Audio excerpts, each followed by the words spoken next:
Thanks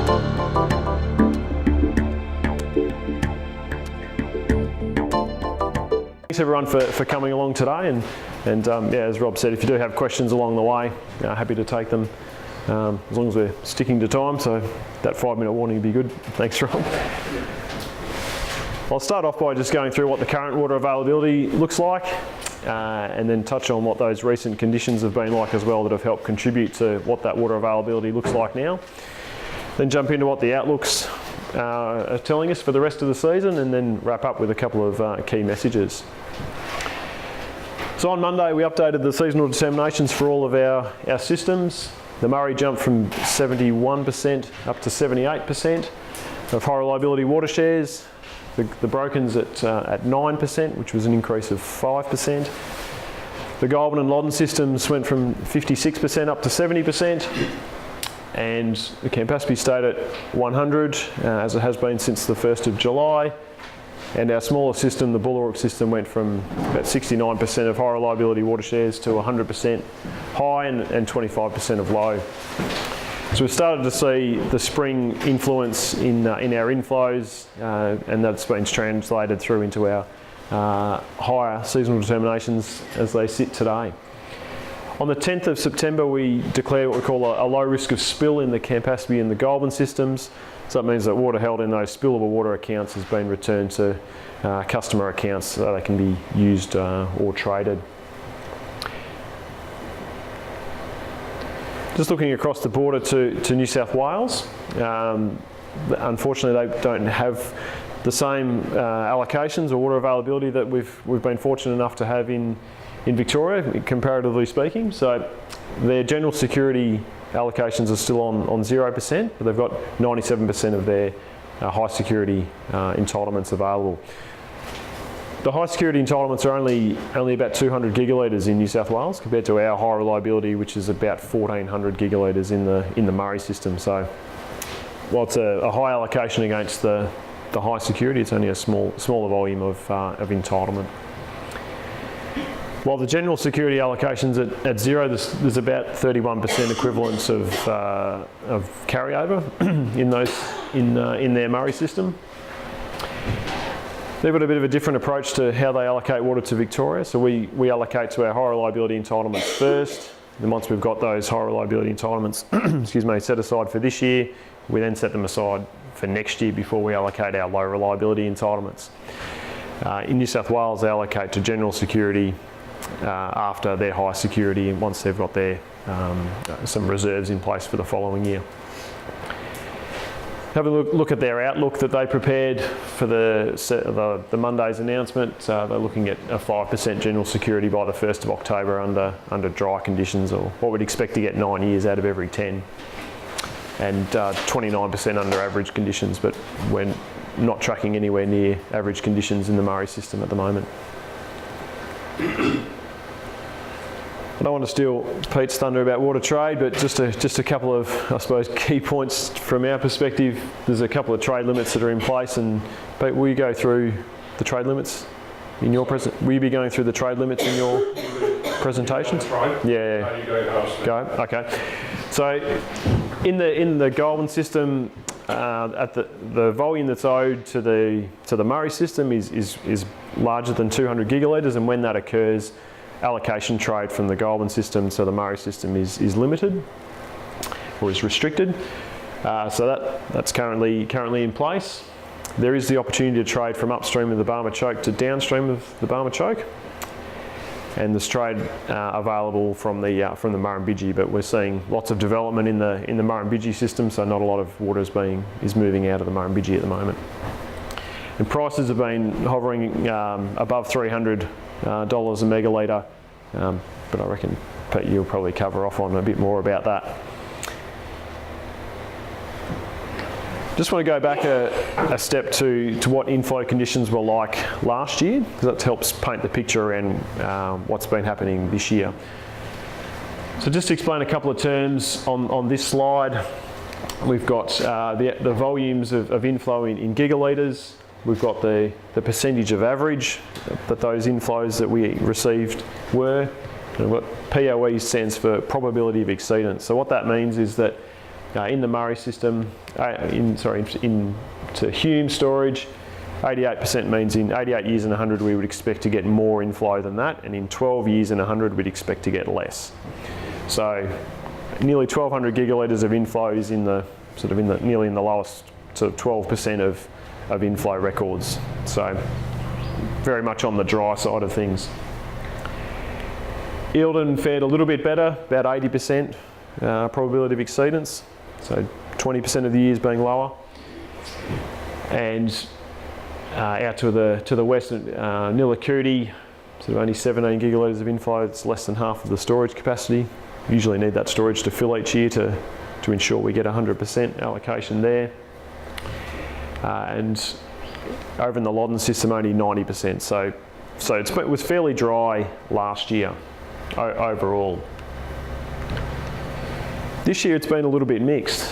Inflows into Hume have been through July to August have been what we'd expect to get in 95 years in 100, so very much on the dry side of things. Things improved a little bit in August, so getting toward what we expect 90 years in 100. Eildon's been faring quite a bit better. 432 gigalitres, so we're getting up closer to average. 80% of the average is not too bad based on the rainfall outlooks that we've been seeing.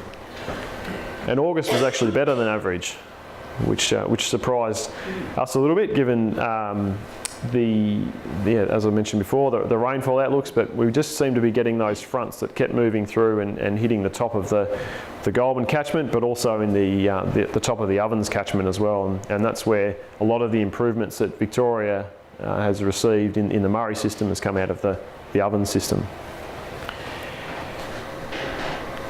Further to the west, inflows into Nilakudi have only been 3 gigalitres so far this year, and the storage holds 40 gigalitres. That's barely covering our evaporation losses from the dam. So that's why the broken system is only on a 9% allocation, and we haven't seen a lot of inflows into the western catchments as yet. So we've had a dry year in 16's. Years right, 17, 18, and into the current season we've had a bit of a mixed start, but Eildon has been faring quite well, and we've seen that translate into the seasonal termination increases in the last few announcements. So just to put that into a graphical form, I suppose, this is the inflows into the Murray system. The black line is the long-term average, the green line's the 10-year average. The purpley pink line here is what we received last year, and the blue line is what we've received this year. So we're a bit worse than this year. Saw that jump in August last year, and we saw a bit of a jump, but not to the same extent. And then things sort of tailed away from there with a significant rain event in late November, early December last year.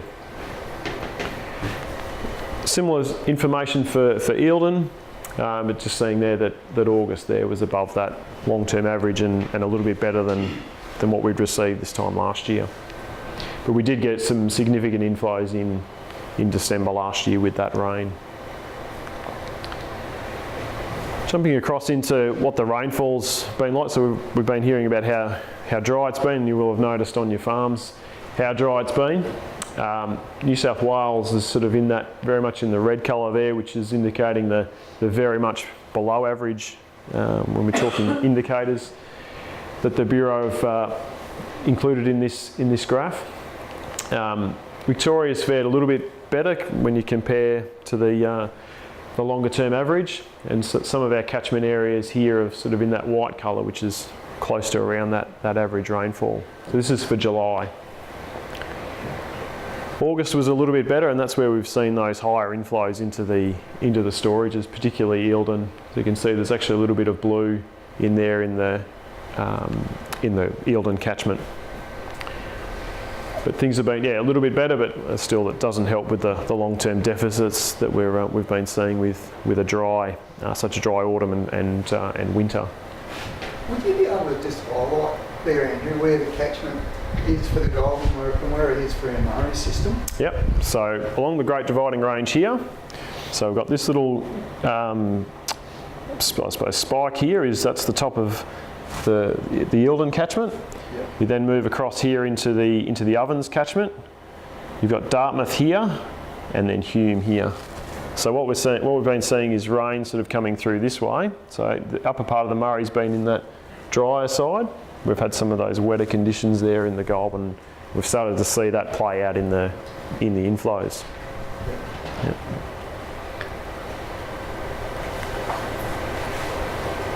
So Dale might go through the 3-month outlook in his video presentation, but we keep a very close eye on what the 3-month outlooks are saying, particularly how far we're on this scale on the dry side, or also on the wetter side for our planning. But you can see here chances of exceeding the median rainfall are less than 50% across most of the areas from October through to December.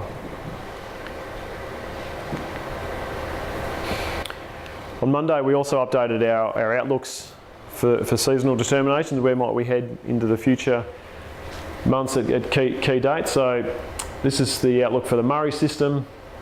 So we've been tracking somewhere close to this dry scenario in the Murray system. So that would see us getting to 93% on the 15th of October, and then 100% by mid-December. While we have been tracking along those dry scenarios, it doesn't mean we'll continue to track on those kind of trajectories, but we'll certainly keep an eye on those, and that's why we do the regular updates. In the Goulburn system, things are a little bit on the lower side compared to the Murray system, but we've been tracking somewhere between this average and dry scenario. I mentioned Eildon had been close to average or above average in August. The Goulburn system also relies heavily on the inflows between Eildon and Goulburn Weir. That's a large part of the catchment, and that's been tracking closer to that dry scenario. So when you add the two together, tracking sort of between those two scenarios. But having said that, though, we're still on track to get to 100%. But again, we still need it to keep raining and those inflows to continue into the storages. How am I going for time? Yeah, 5 minutes. About 5 minutes? Yep, I reckon I've only got a few to go. So, sorry if these are a little bit hard to see at the back there, but this just shows the monthly seasonal determination changes in the Murray system, a similar one for the Goulburn. So, just to sort of highlight where we are this year in the red, which is not dissimilar to where we've been in previous years in terms of how the changes in those seasonal determinations have occurred.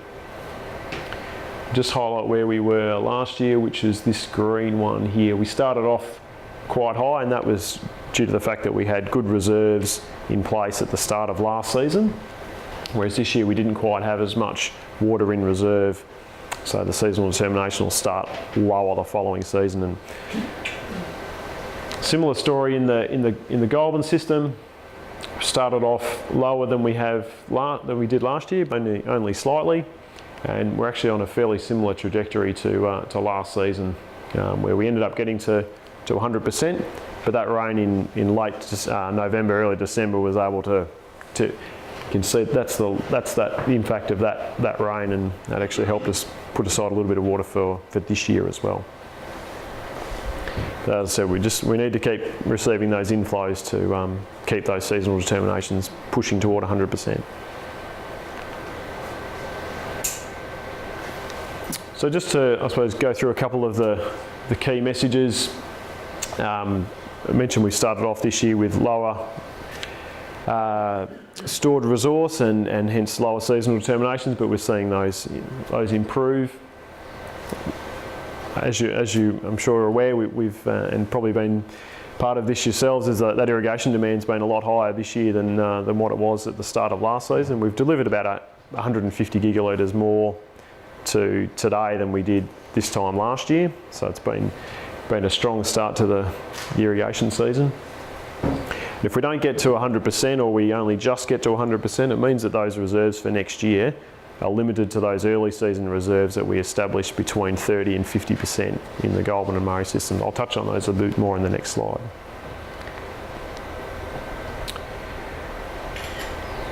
So with those, if we don't get those good reserves into next year, we're likely to see low or zero or low seasonal terminations at the start of next year, and that'll obviously put pressure on water prices.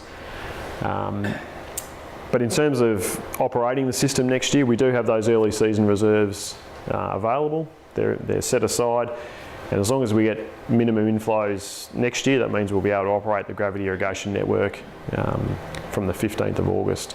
So in terms of operating the GMID, we've got those reserves ready to go for next year. Just need a little bit more to help with building some more reserves for next year. How many gigs does it take to run the system? Good question, Brendan. Probably to get enough water set aside to operate, so we've got to cover river losses, we need to cover evaporation losses. It's in the order of about 600 gigalitres in the Goulburn system. In the Murray system, it's a bit more because we've got commitments for South Australia, our share of losses within the river because we share that with New South Wales. But yeah, that's a significant volume as well. It's sort of north of 1,000 gigs. Right. So set all that aside. But we've set aside enough water to make sure that we've got those ready to go. So coming up, we've got another seasonal determination update on the 1st of October. We'll update the risk of spill on the Murray system on the 10th of October, and then on the 15th of October we'll update the seasonal determinations again and update those outlooks as well. We've tried to put as much information as we can about how the inflows are tracking, information about water ownership on our Resource Manager website. So there's the link to that up there. There's a resources and data page on that site which has some information around, as I mentioned, storage inflows and things, and how the water in the system has been divvied up, if you like, and we call them rocket diagrams or resource diagrams. You may have seen those before. Just to look at how much water's in the dam, how much inflow are we assuming in our assessments, and how's it been allocated to the different parcels. So that information is available there, and also the Water Register website's another good source of information. And that's all I had to cover, Rob, unless there's any other questions that anyone's got. Looking at your 10-year, going back to what the inflows into the Murray system, it had actually had a historical curve, and then you had the last 10 years. Yep. In the Goulburn one, you had just like, it's the historical one? Or Yes. 10 years? That's the historical one. Right. What would the 10 years be, you reckon? It's a similar type of trend. Yeah. I think it's sort of in that sort of similar kind of reduction. But it's interesting. You have some of these jumps in March in the Murray system. I remember I think it was 2012. We had those significant floods in March, and that's sort of what's skewing a lot of that information there. Just that 1 year out of the box. That's a significant drop there in the Murray. Yeah. 10 years to That's right. There was a couple of wet years in there too. Right. But that sort of takes into account a lot of those millennium year drought numbers when sort of you got inflows that are sort of bouncing along the bottom there. So we seem to be having quite wet years or very dry years, not many in between. You could create an argument to suggest that in a year's time, with another, if you say an average year, that 10-year average line should come up closer to the long-term average because you get that millennium drought out of the 10-year average. Yeah, you start to drop some of them out. That's right. Yep, that's right. But yeah, we've had a few dry years in there as well to sort of pull that average down again. But yeah, two significantly wet years in the last 10, that's for sure.